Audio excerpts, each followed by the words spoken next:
बिस्मिल्लाहिर्रहमानिर्रहीम। Chapter number 11 हमने start करना है। तो चैप्टर नंबर 11 है alcohol, phenol and ether spin. इसमें फर्स्ट हमारे पास एक शॉर्ट क्वेश्चन या एमसीक्यू बन सकता है जी कि जो अल्कोहल, फिनोल और ईथर्स हैं ये वाटर से इनका स्ट्रक्चर मिलता जुलता है, तो इनको हम डेरिवेटिव्स ऑफ वाटर भी कह सकते हैं। तो ये शॉर्ट क्वेश्चन हो सकता है कि डेरिवेटिव्स ऑफ वाटर हैं, इनके स्ट्रक्चर बना दें, या एमसीक्यू में हो सकता है कि देखें वाटर है ना, ऑक्सीजन है, दोनों तरफ हाइड्रोजन है। अल्कोहल में एक तरफ अल्काइल ग्रुप आ गया, फिनोल में एक तरफ जो है वो फिनाइल ग्रुप आ गया, बेंजीन रिंग आ गया, और ईथर में दोनों हाइड्रोजन की जगह दो कार्बन आ गए, दो अल्काइल ग्रुप्स आ गए।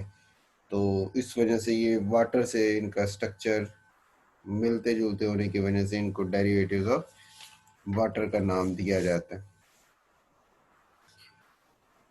उसके बाद हमारे पास है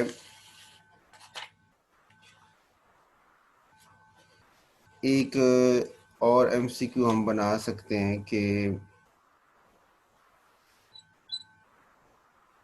ये OH ग्रुप जो है, हाइड्रोक्सी ग्रुप है, वो अगर अल्केन अल्काइल ग्रुप है ना, उसमें से यानी अल्केन में से एक हाइड्रोजन निकली, उसकी जगह OH ग्रुप आ गया, तो हाइड्रोक्सी डेरिवेटिव ऑफ अल्केन अगर कहें तो वो अल्कोहल है।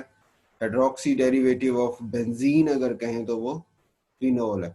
ये मतलब एमसीक्यू के हवाले से इसको भी देखना। ये आपकी बुक जो में hydroxy group, so they also be termed as hydroxy derivatives of alkane, alcohol को कहते हैं, और हाइड्रोक्सी डेरिवेटिव ऑफ बेंजीन जो है वो हम फिनोल को कहते हैं। उसके बाद फर्स्ट हमारे पास है जी अल्कोहल। इसमें अल्कोहल हम कहते हैं कि ये वो क्लास ऑफ कंपाउंड है जिसमें OH ग्रुप, हाइड्रोक्सी ग्रुप जो है वो मौजूद होता है, उसको हम अल्कोहल का नाम देते हैं। क्लासिफिकेशन में हमारे क्या है, ये इसका शॉर्ट क्वेश्चन भी बनता है, draw the primary structures of primary secondary tertiary alcohols. तो जिस तरह अल्काइल हैलाइड में हमने बात की थी कि उसी तरह अल्कोहल में भी है कि अगर हाइड्रोक्सी ग्रुप प्राइमरी कार्बन से जुड़ा है तो प्राइमरी अल्कोहल, सेकेंडरी से जुड़ा तो सेकेंडरी अल्कोहल, टर्शियरी कार्बन से जुड़ा तो टर्शियरी अल्कोहल। नॉमेनक्लेचर में इसके जर्नल नेम जो है वो ग्रुप जो अल्काइल ग्रुप है उसका नाम और एंड पे अल्कोहल लगा देते हैं, जैसे ये CH3OH को मिथाइल अल्कोहल, दो कार्बन से इथाइल अल्कोहल, ये C6H5 और CH2 ग्रुप, इतने हिस्से को बेंजाइल कहते हैं, और साथ अल्कोहल है तो बेंजाइल अल्कोहल हो गया। ये जर्नल IUPAC नेम जब हम देते हैं तो उसमें एंड पे जो अल्केन के एंड पे ई होता है ना, उसको हम हटा देते हैं और उसकी जगह OL लगा देते हैं। जैसे ये एक कार्बन को मीथेन कहते हैं ना, तो ई हटा के OL लगा दिया तो मेथानॉल हो गया, ये प्रोपानॉल हो गया, ये पेंटानॉल हो गया, एंड सो ऑन। अच्छा, इसमें अब जब हम बड़े बड़े जो कंपाउंड्स को नाम देते हैं तो पहले स्टेप पे हम लॉन्गेस्ट चेन सेलेक्ट करते हैं जैसे अल्केन में करते थे, फिर नंबरिंग हम उस तरफ से करते हैं जिस तरफ से OH ग्रुप वाले जो है ना कार्बन, जिस कार्बन से OH ग्रुप जुड़ा हुआ वो कार्बन करीब हो।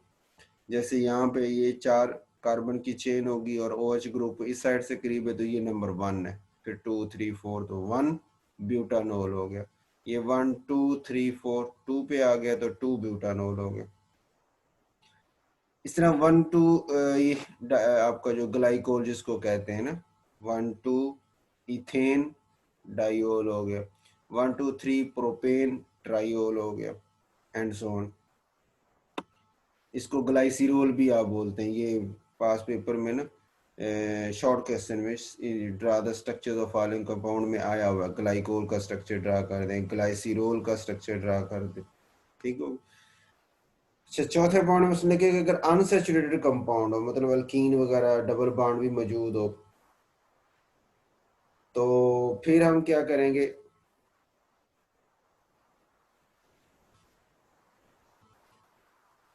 उसी तरह बिल्कुल वही पैटर्न है कि OH ग्रुप वाली साइड आपने लेनी है। OH ग्रुप जो है वो लॉन्गर चेन डबल बॉन्ड उसमें आ गया, और फिर आपने नंबरिंग करेंगे तो OH ग्रुप वाली साइड जो है उस तरफ से नंबरिंग हो गई 1 2 3 4, और नाम देते हुए फिर डबल बॉन्ड की पोजीशन भी बता देंगे। तो 2 ब्यूटीन हो गया और 1 ओल हो गया कि 1 के ऊपर अल्कोहल है तो 1 ओल, 2 ब्यूटीन 1 ओल। इसी तरह अगर ये आप इसमें कार्बोक्सिलिक एसिड भी अल्कोहल भी है तो एसिड जो है वो प्रेफरेंस लेता है उसमें अल्कोहल से, तो इस वजह से लॉन्गेस्ट चेन में 1 2 3 आएगा, इधर से नंबर 1 करेंगे। और 3 कार्बन का प्रोपानोइक एसिड कहते हैं और 2 के ऊपर हाइड्रोक्सी लगा है तो 2 हाइड्रोक्सी प्रोपानोइक एसिड, इसका जनरल नाम लैक्टिक एसिड भी। ये भी शॉर्ट क्वेश्चन में स्ट्रक्चर ड्रा करें। इसको नंबरिंग करें तो 1 2 3 4 और 2 3 पे 2 हाइड्रोक्सी तो 2 3 di hydroxy butane, 1 2 3 4 butane 1 4 dioic acid हो गया। इसका जनरल नाम टाटारिक एसिड है। ये भी पास पेपर में शॉर्ट क्वेश्चन में आया हुआ है या एमसीक्यू में नाम का हो सकता है। ठीक हो, तो ये इसका नाम देने का तरीक़ेकार है जी। उसके बाद है जी इसकी इंडस्ट्रियल प्रिपरेशन ऑफ अल्कोहल्स। अच्छा, ये अमूमन वैसे तो शॉर्ट क्वेश्चन में ही आता है, right the equation for the industrial preparation of alcohol. ठीक है, उसमें ये आप इंडस्ट्रियल प्रिपरेशन में अल्कोहल की प्रिपरेशन में ये बात ये इक्वेशन जो है ये बस मेंशन कर देते हैं, शॉर्ट क्वेश्चन मुकम्मल हो जाता है। ज़्यादातर शॉर्ट, अगर लॉन्ग बनाए तो इसी ये जो आपको डायग्राम नज़र आ रही है, तो इस डायग्राम को आप थोड़ा सा एक्सप्लेन कर देंगे तो यही आपका लॉन्ग क्वेश्चन बन जाएगा। मतलब ये कि कार्बन मोनोऑक्साइड और हाइड्रोजनस मिक्सचर को हम नाम देते हैं ना वाटर गैस का, कार्बन मोनो और हाइड्रोजन गैस दोनों के मिक्सचर को वाटर गैस भी बोलते हैं। तो वाटर गैस को ट्रीट करते हैं जिंक ऑक्साइड और क्रोमियम ऑक्साइड के साथ 450 डिग्री सी टेम्परेचर और 200 atm प्रेशर के ऊपर, तो हमारे पास मेथनॉल बन जाता है। अच्छा, इसमें एक तो ये एमसीक्यू भी आपका याद रखना है कि methanol was prepared by distillation of would first time. एक दूसरा, it is also called would separate भी इसको कहते हैं, ये एमसीक्यू के तौर पे। या अगर शॉर्ट क्वेश्चन हो कि वुड सिपरेट क्यों कहते हैं तो उसका आंसर ये हो गया कि it was prepared by distillation of would, इस वजह से इसको वुड सिपरेट का नाम भी दिया जाता है। ये क्वेश्चन हो गया, ये एमसीक्यू हो गया वुड सिपरेट या वाला एमसीक्यू या शॉर्ट क्वेश्चन हो गया। फिर हम वाटर गैस ये इक्वेशन मेंशन कर देते हैं, अगर शॉर्ट क्वेश्चन में हो लॉन्ग में हो तो फिर आप इक्वेशन लिखने के बाद ये स्केच भी बना देंगे कि ये वाटर गैस है, उसको गैस प्योरीफायर से प्योरीफाई किया, फिर कंप्रेसर से हाई प्रेशर दिया उसको 200 atm प्रेशर जो हमने देना दे के उसको कैटालिटिक टावर के अंदर भेजते हैं। कैटालिटिक टावर में टेम्परेचर 450 डिग्री सी पे हमने कैटलिस्ट को रखा होता है। यहाँ पे हमारे पास ये मेथनॉल में कन्वर्ट हो जाती है और कुछ अभी कार्बन मोनो और हाइड्रोजन गैस ही रहती है। फिर उसको कंडेंसर से पास करते हैं, तो कंडेंसर से कंडेंसेशन की वजह से मेथनॉल पहले कंडेंस होता है, वो लिक्विड में बदल जाता है, कार्बन मोनो और हाइड्रोजन जो होती हैं वो गैस ही रहती है। तो अगले स्टेप में हम मेथनॉल को अलग कर लेते हैं और जो अनरिएक्टेड कार्बन मोनो और हाइड्रोजन गैस होती है उनको वापस दोबारा कंप्रेसर पे भेज देते हैं, वो फिर कैटालिटिक टावर में से पास किए जाते हैं। तो यही प्रोसेस बार बार चलाया जाता है यहाँ तक कि सारी गैस मेथनॉल में बदल जाती है। ठीक हो गई, बस ये इसकी एक्सप्लेनेशन दे देंगे, इसी डायग्राम को सामने रख के लॉन्ग क्वेश्चन आपका मुकम्मल हो गया। उसके बाद है जी एथेनॉल की प्रेपरेशन, ये अलग से इसका भी लॉन्ग क्वेश्चन हो सकता है और शॉर्ट क्वेश्चन भी इसमें है दो तीन। एक तो ये कि फर्मेंटेशन का प्रोसेस जो है ना ये क्या होता है, शॉर्ट क्वेश्चन में फर्मेंटेशन क्या होता है, उसकी कंडीशंस क्या होती, तो उसमें ये अगली दो तीन लाइनों में इसी के बारे में बताया कि बायोकेमिकल प्रोसेस है जो सर्टेन एंजाइम्स की मौजूदगी में होता है, जो माइक्रो ऑर्गेनिजम्स जो होते हैं यीस्ट के अंदर, जो माइक्रो ऑर्गेनिजम्स हैं उनसे वो एंजाइम्स निकलते हैं, उन एंजाइम्स की मौजूदगी में हम ये प्रोसेस करते हैं, उसको फर्मेंटेशन कहते हैं। इसके लिए ऑप्टिमम टेम्परेचर जो है वो, ऑप्टिमम मतलब बेहतरीन टेम्परेचर जिस पे उसकी इस प्रोसेस की जो वर्किंग है वो बेस्ट है, बेहतरीन है, वो 25 से 35 डिग्री से होता है। उसकी वजह टेम्परेचर इसलिए है कि क्योंकि एंजाइम्स है ना इसमें, एंजाइम्स का आपको पता है टेम्परेचर पे जो है ना चेंज होने से उनकी वर्किंग डिस्टर्ब हो जाती है, वो डी नेचर हो जाते हैं। ठीक है, इस वजह से वो टेम्परेचर उनका ये इस रेंज में हो तो वो एंजाइम सही वर्किंग कर लेते हैं। प्रॉपर एरेशन चाहिए। एरेशन वाला पॉइंट वैसे यहाँ पे सही नहीं है, लेकिन चलो आपकी बुक पे लिखा हुआ तो चलने देते हैं। एक टेम्परेचर का हो गया, दूसरा एरेशन हो गया, तीसरा डाइल्यूशन ऑफ सॉल्यूशन हो गया, चौथा एब्सेंस ऑफ एनी प्रिजर्वेटिव हो गया। ये फर्मेंटेशन की एसेंशियल कंडीशंस हैं, लाजमी कंडीशंस हैं कि ये कंडीशंस फॉलो होंगी तो हमारे पास ये फर्मेंटेशन का प्रोसेस प्रॉपरली होता है। तो यहाँ पे अब हमारे पास एक शॉर्ट क्वेश्चन हुआ कि फर्मेंटेशन का प्रोसेस होता क्या है और उसकी कंडीशंस क्या है। ठीक हो गया। उसके बाद है अब वो फर्मेंटेशन को कराना हो तो कैसे कराते हैं। अब उसमें एक है फ्रॉम मोलेसिस, ये अलग से शॉर्ट क्वेश्चन हो सकता है, स्टार्च वाला अलग से शॉर्ट क्वेश्चन हो सकता है कि मोलेसिस से एथेनॉल कैसे बनाते हैं, स्टार्च से कैसे बनाते हैं। तो मोलेसिस जो मोलेसिस कहते हैं ना, जैसे आपका है वो गन्ना होता है ना, उसका जो मटेरियल वगैरह होता है आपके पास, जिसे उसको हम मोलेसिस का नाम देते हैं।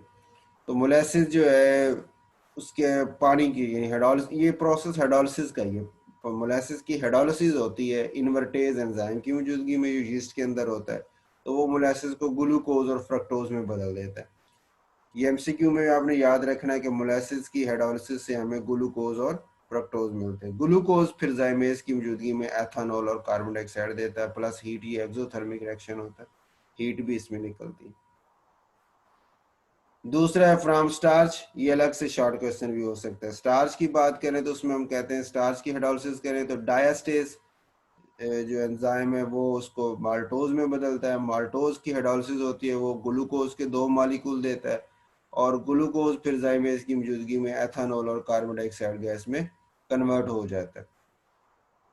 तो ये स्टार्च वाला एक अलग से आपका शॉर्ट क्वेश्चन हो सकता है। उसके बाद very important short question, alcohol obtained by fermentation is only 12% and never exceed 14%, कि 14% हमें ज्यादा अल्कोहल नहीं मिलती, उसकी वजह बता दें। ये पास पेपर के हवाले से बहुत इंपॉर्टेंट सवाल है, कई दफा है।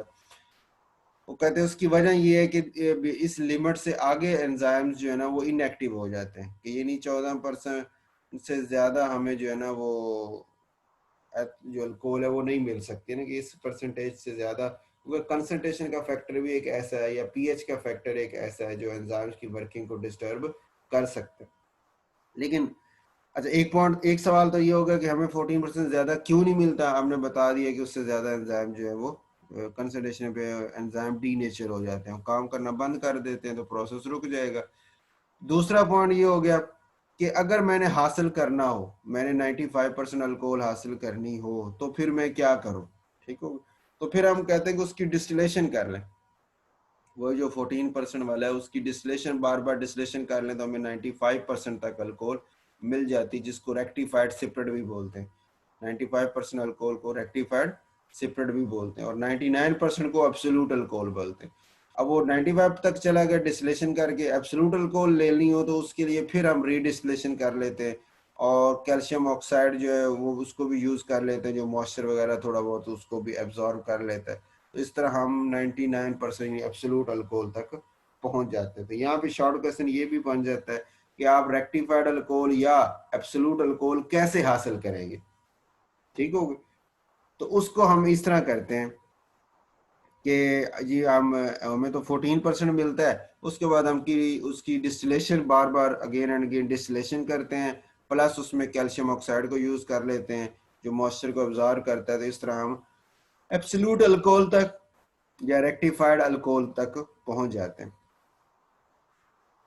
यहाँ तक आपका ये लॉन्ग क्वेश्चन भी बन जाता है। एक लॉन्ग क्वेश्चन होता है, आपने हेडिंग में फर्मेंटेशन, उसकी कंडीशंस, फिर मोलासिस से, फिर स्टार्च से, फिर ये उसकी कितने परसेंट तक हमें मिल सकता है और एब्सोल्यूट अल्कोहल या रेक्टिफाइड अल्कोहल कैसे हासिल करेंगे, तो ये पूरा लॉन्ग हो जाएगा। उसके बाद है डी नेचरिंग ऑफ अल्कोहल, ये शॉर्ट क्वेश्चन इंपॉर्टेंट है पास पेपर के हवाले से भी, कि जो आम एथेनॉल होती, जो आपके जो शराब होती है ये एथेनॉल ही होती है ना, तो उसको ड्रिंकिंग पर्पस के लिए यूज करते हैं लोग। तो वो उससे उसको बचाने के लिए कि भी लेबोरेटरी में जब यूज हो रही हो तो लोग ये इन्होंने के साथ उसको यूज भी करें ड्रिंकिंग पर्पस के लिए, तो इस चीज को रोकने के लिए क्या करते हैं कि उसमें 10% मेथनॉल डाल देते हैं। 10% मेथनॉल डाल देता और उसके ऊपर उसका जो नाम लिख देते हैं मिथाइलेटेड सिपरेट के, इसके अंदर मेथनॉल शामिल है। और मेथनॉल काफ़ी डेंजरस होता है, तो इसलिए ये इसको पीने के मकसद के लिए इस्तेमाल ना करें वरना ख़तरनाक। अच्छा, 10% मेथनॉल के अलावा पिरीडीन या एसीटोन को भी यूज़ किया जा सकता है, उनकी भी थोड़ी अमाउंट डाल देते हैं, तो उससे हमारा एथनॉल जो है वो डी नेचर हो जाता है। उसके बाद है जी other methods of preparation. Alcohol की प्रेपरेशन के मेथड्स यहाँ नहीं दिए, लेकिन उसने मेंशन किया कि हाइड्रेशन ऑफ अल्कीन करें तो अल्कोहल बनता है। 8वें चैप्टर में हमने बात की थी, अल्कीन में वाटर H2SO4 ऐड किया था, फिर वाटर ऐड किया था 100 डिग्री सी पे, तो अल्कोहल हमें मिल गई थी। दूसरा गिगनार्ड रीजेंट का अभी का लास्ट चैप्टर नंबर 10 का आखिरी जो आपने पढ़ा था कि अगर फॉर्मल्डिहाइड से कराएं तो प्राइमरी अल्कोहल है, कोई भी और अल्डिहाइड हो तो सेकेंडरी अल्कोहल है, कीटोन से कराएं तो टर्शरी अल्कोहल है। तो इस तरह हमें इन मेथड से अल्कोहल मिल जाती है। तो ये पहले भी डिस्कस हो गए आपके ने, तो इनके क्वेश्चन जो बनते हैं वो वहीं पे हमने डिस्कस कर लिए। आगे आता है ये physical properties of alcohol. Alcohol की फिजिकल प्रॉपर्टीज बता दें। उसमें वेरी इंपॉर्टेंट हमारे पास ना जो क्वेश्चन बनते हैं, पहला तो एमसीक्यू ये है कि लोअर अल्कोहल जो है वो कलरलेस टॉक्सिक लिक्विड्स हैं, कलरलेस हैं और टॉक्सिक लिक्विड्स हैं, और उनकी स्वीट स्मेल और बर्निंग टेस्ट होता है।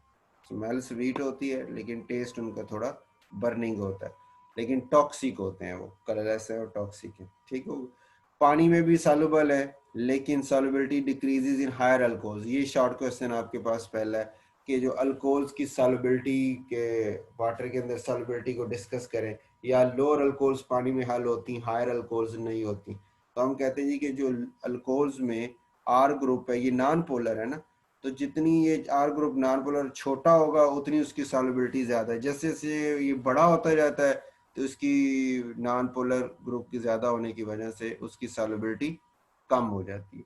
दूसरा पॉइंट कि अल्कोहल्स पानी ऑर्गेनिक कंपाउंड है, पानी में हल क्यों हो जाते हैं, तो वहाँ फिर हम कहते हैं कि solubility alcohol is due to hydrogen bonding which is prominent in lower alcohols but diminishes in higher alcohol. कि उनकी सॉल्युबिलिटी जो है हाइड्रोजन बॉन्डिंग की वजह से होती है, जो कि लोअर अल्कोहल में तो काफ़ी ज़्यादा यानी प्रोमिनेंट होती है हाइड्रोजन बॉन्डिंग, लेकिन हायर अल्कोहल में वो वीक हो जाती। वीक होने से मुराद रहती तो वही है, लेकिन वो इतनी कमजोर, वीक एक इंटरमॉलिक्यूलर फोर्स है ना, इतनी ज्यादा ताकतवर तो नहीं है, तो वो छोटे छोटे ऑर्गेनिक ये नॉन पोलर मॉलिक्यूल को तो हल कर सकती, बड़े बड़ों को तो नहीं हल कर सकती, इसमें सॉल्युबिलिटी कम हो जाती। दूसरा शॉर्ट क्वेश्चन है कि melting point boiling point alcohols का अल्केन की निस्बत से है ज्यादा हाई है, उसकी वजह बता दें। ये आगे उसने ये लिखा कि methyl alcohol ethyl alcohol liquid है लेकिन मीथेन और एथीन गैसेज है। फिर आगे उसकी रीजन भी बता दी कि this is due to hydrogen bonding which is present in alcohol but absent in alkane. कि अल्केन में तो हाइड्रोजन बॉन्ड OH ग्रुप नहीं होता, कोई हाइड्रोजन बॉन्डिंग नहीं है, लेकिन अल्कोहल में OH ग्रुप है जो हाइड्रोजन बॉन्डिंग शो करता है, जिसकी वजह से इसके पहले दो मेंबर भी लिक्विड ही हैं, गैस नहीं है। होगा जी, ये दो सवाल इसमें बन जाते। उसके बाद हमारे पास है जी reactions of alcohol. Reactions of alcohol में हम कहते हैं कि अल्कोहल्स एक दूसरे रिएक्ट जब करते हैं दूसरी चीज़ों के साथ, तो इसमें दो तरह के रिएक्शन शो कर सकते हैं। एक तो वो जिसमें इनका C और O का बॉन्ड टूट जाता है, ये अल्कोहल है जैसे, तो इसमें कार्बन और ऑक्सीजन वाला बॉन्ड टूट जाता है, और एक वो जिसमें O और H वाला बॉन्ड टूट जाता है। दो तरह के ये रिएक्शन शो करते हैं। ये शॉर्ट क्वेश्चन में हो सकता है या एमसीक्यू में हो सकता है। एमसीक्यू ये है कि if a nucleophile attacks then CO bond breaks, if an electrophile attacks then OH bond break। यानी CO बॉन्ड कब टूटता है, जब न्यूक्लियोफाइल के साथ रिएक्शन है, और OH बॉन्ड कब टूटता है, जब इलेक्ट्रोफाइल के साथ रिएक्शन है। जैसे इसने जनरल एग्जांपल भी दी, ये अलग से शॉर्ट क्वेश्चन आ गया कि कौन कौन से रिएक्शंस हैं उनके जनरल जो है ना वो शो करें, तो उसमें फिर आप ये पहले दो पॉइंट लिख के उसके बाद फिर ये रिएक्शन लिख देंगे कि ये देखिए न्यूक्लियोफाइल से किया तो न्यूक्लियोफाइल ने आके कार्बन पे अटैक किया और OH ग्रुप पूरे का पूरा यहाँ से रिमूव करवा दिया। और जो इलेक्ट्रोफाइल होता है वो पॉजिटिव चार्ज के साथ होता है, तो फिर ये ऑक्सीजन उसके ऊपर अटैक करती है इलेक्ट्रोफाइल के ऊपर, तो उसने ऑक्सीजन से आके जुड़ जाना है। अब या तो OH बांड टूटेगा या OC बांड टूटेगा, तो ज़्यादा चांस यहाँ पे OH बांड के टूटने के होते हैं, तो इस वजह से H यहाँ से निकल जाता है और ये इस तरह का स्ट्रक्चर बन जाता है। आगे जी MCQ भी है, ये शॉर्ट क्वेश्चन भी हो सकता है कि order of reactivity of alcohol when CO bond break. MCQ में ज़्यादा शॉर्ट में इतने चांस नहीं है, क्योंकि इसमें कि जब न्यूक्लियोफाइल अटैक करता है और C और O का बॉन्ड टूटता है, तो उस वक्त ऑर्डर क्या है कि टर्शियल अल्कोहल ज़्यादा एक्टिव है, फिर सेकेंडरी, फिर प्राइमरी। उसकी वजह क्या है कि जब न्यूक्लियोफाइल ने अटैक करना है तो कार्बन के ऊपर पॉजिटिव चार्ज यानी कार्बोकैटायन बनता है। और हमने पीछे भी डिस्कस किया था कि जो टर्शरी का कार्बोकैटायन होता है वो ज़्यादा स्टेबल होता है, तो ज़्यादा स्टेबल वाला फिर जल्दी बनेगा, तो इसलिए टर्शियल अल्कोहल जब न्यूक्लियोफाइल से रिएक्शन होता है तो टर्शियल अल्कोहल बड़ी जल्दी रिएक्शन शो करती है, सेकेंडरी उससे लेट और प्राइमरी उससे late. Order of reactivity alcohols when OH bond break, जब ऑक्सीजन और हाइड्रोजन का बॉन्ड ब्रेक होता है तो यानी इलेक्ट्रोफाइल के साथ जो रिएक्शन है, तो उसका ऑर्डर इसका उल्टा है कि मेथनॉल का जल्दी रिएक्शन है, फिर प्राइमरी अल्कोहल, फिर सेकेंडरी अल्कोहल और फिर टर्शियरी अल्कोहल आता है।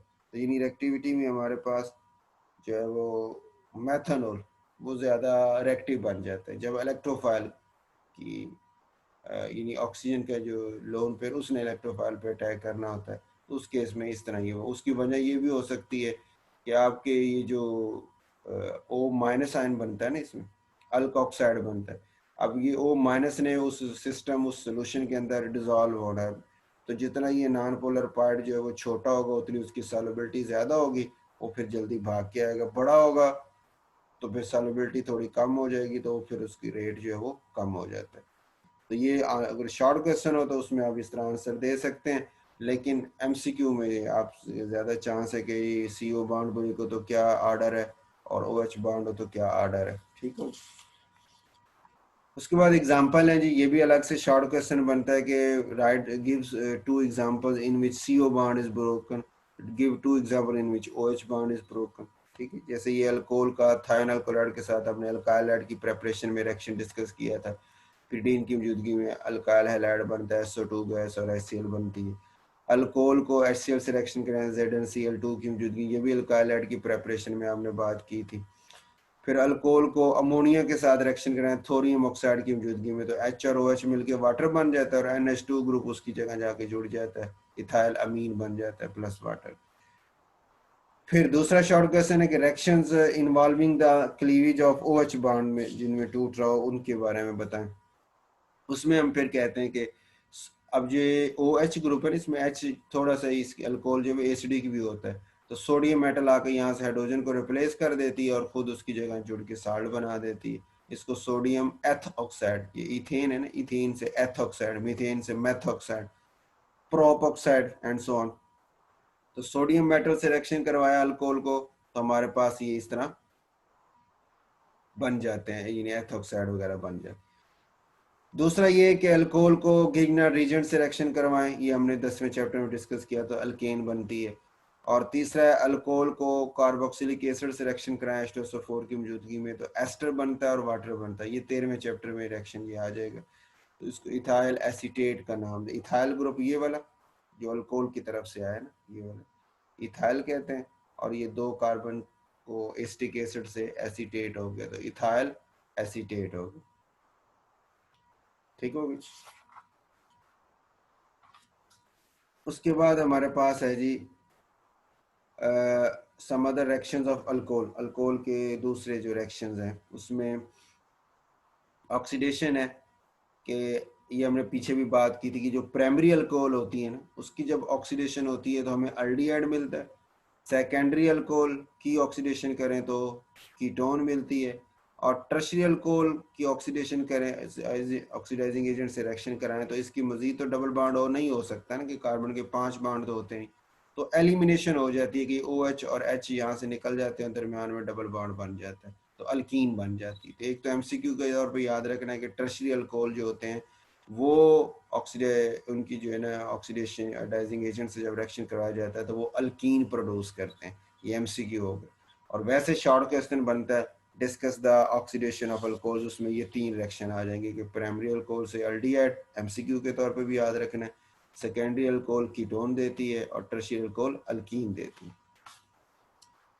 दूसरा है जी डिहाइड्रेशन, यानी रिमूवल ऑफ वाटर है, ये आपने 8वें चैप्टर में अल्कीन में पढ़ा था कि कंसनट्रेटेड सल्फ्यूरिक एसिड या दूसरे डिहाइड्रेटिंग एजेंट से रिएक्शन करवाएं तो अल्कोहल में से अल्कीन वाटर निकल जाता है और अल्कीन बन जाती है।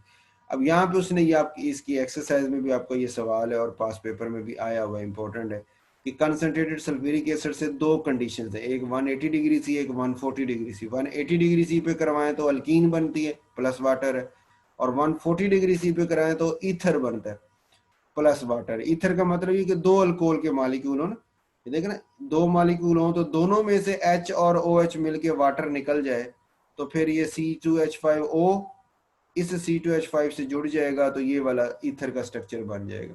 इसका मतलब ये कि जब आप हाई टेम्परेचर देते हैं तो एक ही मालिक्यूल में से वाटर निकलता है, OH भी और H भी, और वहां पे अल्कीन बन जाती है। लेकिन अगर आप थोड़ा कम टेम्परेचर देते हैं 140, तो फिर उस अल्कोहल में के दो मालिक्यूल में से वाटर निकलता है और दो मिलके आपस में ईथर बना देते हैं। तीसरा रिएक्शन विद फास्फोरस हैलाइड, ये भी अल्काइल हैलाइड की प्रिपरेशन में हमने डिस्कस किया था कि अल्कोहल को अगर PCl3 से कराएं तो अल्काइल हैलाइड और H3PO3 बनता है, और PCl5 से कराएं तो अल्काइल हैलाइड POCl3 और HCl बनता है। उसके बाद है जी distinction between primary, secondary and tertiary alcohols. Lucas test, very important short question. अच्छा, यहाँ पे जो डिहाइड्रेशन का शॉर्ट क्वेश्चन मैंने बताया इंपॉर्टेंट, रिएक्शन विद फास्फोरस से अगर शॉर्ट क्वेश्चन आया तो इसी तरह नाम के साथ ही आ सकता है। Lucas test very important short question है कि प्राइमरी अल्कोहल, सेकेंडरी अल्कोहल और टर्शियरी अल्कोहल में हमने केमिकल टेस्ट के जरिए फर्क करना है कि कौन सा प्राइमरी कौन सेकेंडरी, तो फिर कैसे करते हैं, तो फिर हम उसे कहते हैं लुकास टेस्ट यूज करते हैं। HCl के साथ रिएक्शन है ZnCl2 की मौजूदगी में, तो हमारे पास अल्काइल हैलाइड बनता है और वाटर बनता है। अल्काइल हैलाइड पानी में हल नहीं होते, वो ऑयली लेयर बना देते हैं। अब ऑयली लेयर कितनी कैसे बनती है इसी को देख के हम टेस्ट कर लेते हैं। मसलन जो टर्शियरी अल्कोहल होती हैं वो बड़ी जल्दी टर्शियरी अल्कोहल इमीडिएटली रिएक्शन करके वो ऑयली लेयर बना देते हैं। जो सेकेंडरी अल्कोहल है वो 5 से 10 मिनट में बनाते हैं, और जो प्राइमरी अल्कोहल है वो हीट करने पे बनाते हैं, वैसे नहीं बनाते। तो ये तीनों का फर्क हो जाता है। अगर ये शॉर्ट क्वेश्चन हो तो उसमें आपने ये तीनों जुमले भी लिख देने हैं और फिर ये वाला आपने इक्वेशंस भी लिख देनी है। ठीक हो गया, या सिर्फ इक्वेशन लिख दें तब भी बात क्लियर हो जाती कि हीट पे है ये 5 से 10 मिनट में, ये इमीडिएटली है, वही बात यहाँ पे रिएक्शंस के अंदर भी क्लियर हो जाती। वेरी इंपॉर्टेंट शॉर्ट क्वेश्चन है। उसके बाद है distinction between methanol and ethanol. Methanol और एथेनॉल में कैसे फर्क करेंगे बाय chemical test, very important short question है। इस टेस्ट को बोलते हैं आयोडोफॉर्म, कि आयोडीन से रिएक्शन करवाते हैं सोडियम हाइड्रोक्साइड की मौजूदगी में, आयोडोफॉर्म इसको बोलते हैं। तो एथेनॉल तो आयोडीन से रिएक्शन कराया NaOH की मौजूदगी में तो CHI3 बना, सोडियम फार्मेट बना, सोडियम आयोडाइड है, वाटर है, और ये जो CHI3 बना इसको आयोडोफॉर्म बोलते हैं। जैसे क्लोरोफॉर्म था ना CHCl3, तो Br3 को ब्रोमोफॉर्म और I3 को आयोडोफॉर्म, और ये सॉलिड होता है और येलो कलर का होता है, तो इसकी फॉर्मेशन हमें पता चल जाती है प्रेसिपिटेट से। अच्छा, अब याद, पहला पॉइंट, इसको प्रोडक्ट को आपने याद कैसे रखना है कि इस अल्कोहल में कितनी कार्बन है, दो कार्बन है। कितनी कार्बन है, दो कार्बन है। दो कार्बन में से एक कार्बन तो आयोडोफॉर्म में आ गई CHI3 के अंदर, जो दूसरी कार्बन है उसका आपने एसिड बना देना है, HCOOH था एसिड, वो एसिड बेस से रिएक्शन किया तो साल्ट बन गया और साथ वाटर बन गया, और एक प्रोडक्ट आपका सोडियम और आयोडीन के साथ सोडियम आयोडाइड बना हो, तो ये ओवरऑल यानी चार उसके प्रोडक्ट बन जाते हैं। ठीक हो गया।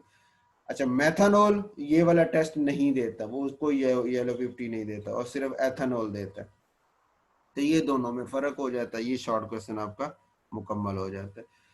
लास्ट में है जी यूजेस ऑफ अल्कोहल्स, ये अलग से शॉर्ट क्वेश्चन है और एक्सरसाइज में भी है, इंपॉर्टेंट सवाल है पेपर के वाले से भी, कि मेथनॉल जो है वो सॉल्वेंट के तौर पे यूज होता है मुख्तलिफ यानी फैट्स, ऑयल, पेंट्स, वार्निशेस में, और ये एंटी फ्रीजिंग एजेंट में रेडिएटर, गाड़ियों के रेडिएटर में यूज होता है।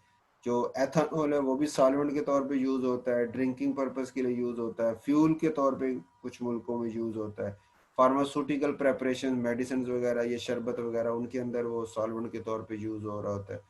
इसी तरह for preservation of biological specimen, biological specimen जो होते हैं, जानवर वगैरह जो होते हैं, जो आपने बायो लैब में जाए ना तो वो बोतलों में पैक करके रखे होते, इस तरह के स्पेसिमन वगैरह को प्रिजर्व करने के लिए भी इसको यूज किया जाता है। ठीक हो गई। तो ये अब इसकी एक्सरसाइज के क्वेश्चन इसको देख लेते हैं जी। इसमें एक आपका है which compound is called universal solvent, इनमें से कौन सा है? तो वाटर को कहते हैं ना, क्योंकि ज्यादातर कंपाउंड उसमें हल हो जाते हैं। उसके बाद है जी प्रेपरेशन रिएक्शंस ऑफ अल्कोहल में विच कंपाउंड शो हाइड्रोजन बॉन्डिंग, किस में हाइड्रोजन बॉन्डिंग, जिसमें OH ग्रुप होगा ना, ये OH ग्रुप जिसमें होगा तो वही हाइड्रोजन बॉन्डिंग शो करेगा, तो डी आपका आ गया। Which compound show maximum hydrogen bonding with water are more soluble in water? तो OH ग्रुप तो इधर भी है और इधर भी है। तो अब आप देखेंगे इनका नॉन पोलर पार्ट जो है ना, वो जिसका छोटा होगा उसकी हाइड्रोजन बॉन्डिंग मैक्सिमम होगी। तो ये ए ऑप्शन इसमें बेहतर है कि इसमें ये नॉन पोलर पार्ट सबसे छोटा है। Which compound will show maximum repulsion with water, यानी जिसको पानी के साथ उसकी इंटरेक्शन नहीं होगा। वो क्यों होगा नहीं होगा? कि उसमें नॉन पोलर पार्ट जो है वो ज्यादा होगा, नॉन पोलैरिटी ज्यादा होगी। अब देख रहे हैं इसमें OH है, इसमें OH है, तो ये वाटर के साथ कुछ ना कुछ इंटरेक्शन शो कर सकती। इसमें ऑक्सीजन है, ये भी कुछ ना कुछ शो कर सकती है, लेकिन इसमें तो कुछ भी नहीं है, आपका कोई पोलर स्ट्रक्चर इसमें पार्ट मौजूद नहीं है, तो ये पानी के साथ बिल्कुल भी रिएक्शन शो नहीं करेगा। एथेनॉल को एथेनोइक एसिड में हम बदल सकते हैं बाय ऑक्सीडेशन। एथेनॉल जो है इसकी ऑक्सीडेशन करें, अभी हमने पढ़ा था कि अल्कोहल जो होती है ऑक्सीडेशन करें तो अल्डिहाइड, और अल्डिहाइड की जब ऑक्सीडेशन होती है तो वो कार्बोक्सिलिक एसिड बना देता है। तो इसलिए एथेनॉल को एथेनोइक एसिड में हम बदल सकते हैं by the process of oxidation. Which enzyme is not involve in fermentation of starch, starch की फर्मेंटेशन में कौन सा एंजाइम इन्वॉल्व नहीं होता? तो एक आपके पास डायस्टेज है, एक जाइमेज है, एक यूरिएज है स्टार्च में।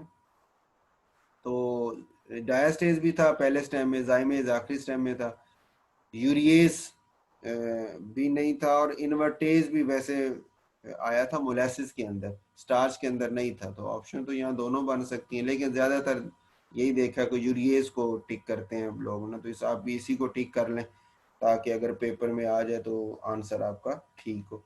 Methyl alcohol is not use, solvent के तौर पे तो यूज होता है, एंटी फ्रीजिंग एजेंट भी यूज होता है, सब्स्टिट्यूट फॉर पेट्रोल ये यूज नहीं होता, एथेनॉल को ज्यादा यूज करते हैं, और डी नेचरिंग ऑफ एथेनॉल में ये यूज होता है। तो हमारी यहाँ ऑप्शन सी आ जाएगी। प्राइमरी सेकेंडरी टर्शियल अल्कोहल्स में क्या है, उनके स्ट्रक्चर बना दें या क्लासिफिकेशन बता दें, ये एक्सरसाइज का सवाल है, उसके स्ट्रक्चर आपने करने। IUPAC नेम्स का हवाले से इतना ज़्यादा नहीं, हाँ लेकिन ये जैसे ये क्वेश्चन दिए हुए ना जनरल, इस तरह ग्लाइकोल का स्ट्रक्चर फलां फलां कंपाउंड के स्ट्रक्चर बना दे, तो स्ट्रक्चर्स के तौर पे इसका शॉर्ट क्वेश्चन पास पेपर में ज़रूर आया हुआ, ये एक्सरसाइज में भी दिया हुआ है, तो ये आपने ज़रूर करना है। उसके बाद है जी फर्मेंटेशन क्या है और ऑप्टिमम कंडीशंस बता दें, ये एक्सरसाइज का सवाल है। फिर मोलासिस से ये इम्पोर्टेंट सवाल है कि परसेंटेज अल्कोहल जो है वो 14% से ज़्यादा क्यों नहीं हो सकती। फिर उसके बाद है डी नेचरिंग अल्कोहल का इम्पोर्टेंट क्वेश्चन है। फिर व्हाट डू यू मीन, ये एब्सोल्यूट अल्कोहल क्या है, मेथाइलेटेड से प्रोडक्ट, ये शॉर्ट क्वेश्चन एक्सरसाइज का है, ज़रूर करें इसको। लोअर अल्कोहल पानी में हल होती, हायर नहीं होती, इंपॉर्टेंट सवाल है। मेल्टिंग पॉइंट बॉइलिंग अल्कोहल का अल्केन से ज़्यादा होता है, इंपॉर्टेंट सवाल है। न्यूक्लियोफाइल अटैक करे तो कौन सा बॉन्ड टूटता है और क्यों टूटता है। फिर इसी तरह इलेक्ट्रोफाइल जो है वो अटैक करे तो कौन सा बॉन्ड टूटता है। बहरहाल ये दोनों पास पेपर के हवाले से इतने ज़्यादा इंपॉर्टेंट नहीं है, पिछले ज़्यादा इंपॉर्टेंट थे। उसके बाद हमारे पास है ये एग्जांपल्स आ गई, CO बॉन्ड OH बॉन्ड के, oxidation of primary secondary tertiary alcohols को डिस्कस कर दें, ये शॉर्ट क्वेश्चन। एक्सरसाइज का सवाल है D alcohol in different conditions, ये आया हुआ है पास पेपर के अंदर। उसके बाद प्राइमरी सेकेंडरी टर्शियरी अल्कोहल में आप केमिकल टेस्ट से कैसे या लुकास टेस्ट से कैसे करेंगे, ये शॉर्ट क्वेश्चन इंपॉर्टेंट है, ज़रूर करना है। मेथनॉल एथनॉल में कैसे फ़र्क करेंगे, एक्सरसाइज का सवाल है, इंपॉर्टेंट सवाल है, ज़रूर करना है। यूजेस ऑफ मेथनॉल एथनॉल का क्वेश्चन आ जाता है बाहर। ये एक्सरसाइज में सवाल है इथाइल अल्कोहल लिक्विड है लेकिन इथाइल क्लोराइड गैस है, क्योंकि उस इसमें OH ग्रुप है, हाइड्रोजन बॉन्डिंग है, इस वजह से वो लिक्विड है। इसी तरह एथेनॉल का हाई बॉइलिंग पॉइंट है डाइथाइल ईथर से, उसकी वजह भी ये है कि इसमें OH है, हाइड्रोजन बॉन्डिंग है, ईथर के अंदर हाइड्रोजन बॉन्डिंग नहीं होती। एब्सोल्यूट अल्कोहल हम फर्मेंटेशन से हासिल नहीं कर सकते, क्यों नहीं कर सकते, वो उसकी वजह बताई कि एंजाइम डीनेचर हो जाते हैं, अगर लेनी है तो फिर हमें बार बार डिस्टिलेशन करनी पड़ती। यानी एब्सोल्यूट अल्कोहल, एक्टिवेटेड अल्कोहल हम फर्मेंटेशन से कैसे हासिल कर सकते हैं, तो फ्रैक्शनल डिस्टिलेशन या रीडिस्टिलेशन से कर सकते हैं। अच्छा, उसके बाद है वाटर का बॉइलिंग पॉइंट एथेनॉल से ज़्यादा क्यों है। ये भी एक्सरसाइज का सवाल है कि एथेनॉल में एक OH है, वाटर में ज़्यादा है, हाइड्रोजन बॉन्डिंग होती है, इस वजह से वो ज़्यादा मेल्टिंग पॉइंट बॉइलिंग पॉइंट है। Explain the following terms with example using ethanol as example. ये एक्सरसाइज का सवाल है। ऑक्सीडेशन उसकी लिखी है, अल्डिहाइड हो गए, सो डिहाइड्रेशन आपकी थी, एस्टेरिफिकेशन का एक रिएक्शन आपकी बताया एस्टर का ना। फिर उसके बाद ईथर फॉर्मेशन का एक रिएक्शन आपके था, सोडियम से रिएक्शन करा, सोडियम एथोक्साइड है ना, ये भी आगे आ जाएगा 11वें इसी चैप्टर के एंड पे। और उस एथोक्साइड को फिर अल्काइल हैलाइड से रिएक्शन करवाते हैं तो ईथर बन जाते हैं, जिसको विलियमसन सिंथेसिस कहते हैं। ये आपका ईथर के हेडिंग के नीचे आ जाए। ये कन्वर्जन है जी कि मेथानॉल से एथेनॉल बना दें। ये मेथानॉल है, थायोनाइल क्लोराइड से हम रिएक्शन करवाते हैं तो इसमें हमारे पास कितना पार्ट रह गया जी इसका।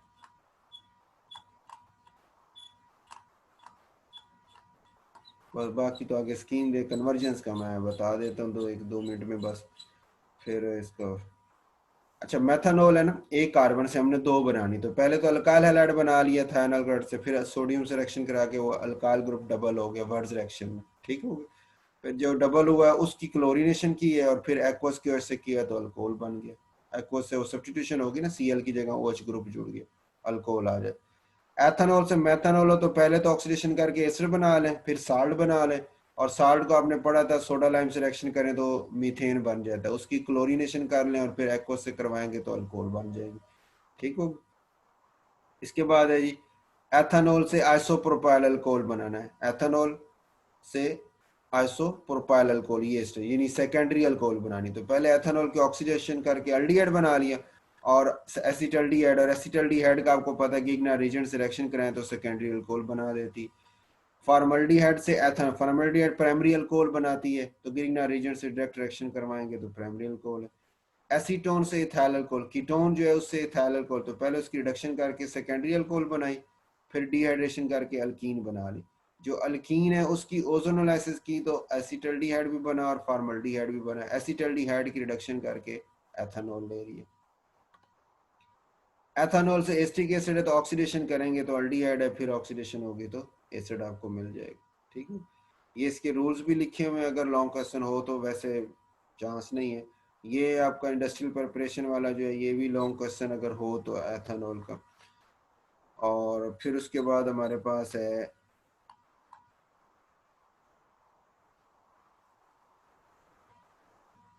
क्वेश्चन 3 में, ये इसकी प्रेपरेशन की चार्ट दिया हुआ है, फिर मेथनॉल का ये लॉन्ग बनाया हुआ है, और यहाँ पे हमारे पास फिर इसके रिएक्शंस का ये चार्ट बनाया है ताकि आपको याद करना थोड़ा ईजी हो जाए।